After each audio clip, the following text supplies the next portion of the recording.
National Bureau of Investigation sinusundan na posibleng o may sinusundan na posibleng positive lead sa lokasyon ni Senador Ronald Bato de la Rosa. Idatay mong balitang yan, RH15, Giselle Ricafort. Giselle.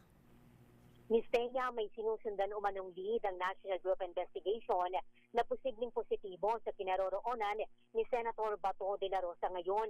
Ayon kay NBI Director Atty. Melvin Matibag, nasa bansa pa rin ang ICC wanted senator.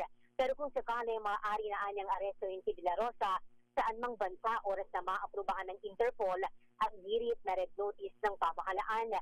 Sinabi pa ni Matibag na nagtatanggap sila ng mga report sa maaaring kinaroroonan ni Bato araw-araw yan. Pero pinoproseso pa niya ito ng Bureau bago sundan o magsagawa ng operasyon.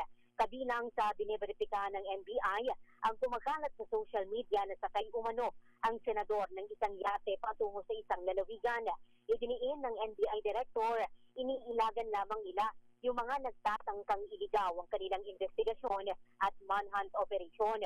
Una nang hinamon ni Matibag ang senador, sumuko na kasama yung 117 niyang baril at pasasaan pa umano't matutuntun din siya ng mga otoridad. Ito si Giselle Ricafort para sa DZRH sa Pilipinas, una sa Pilipino.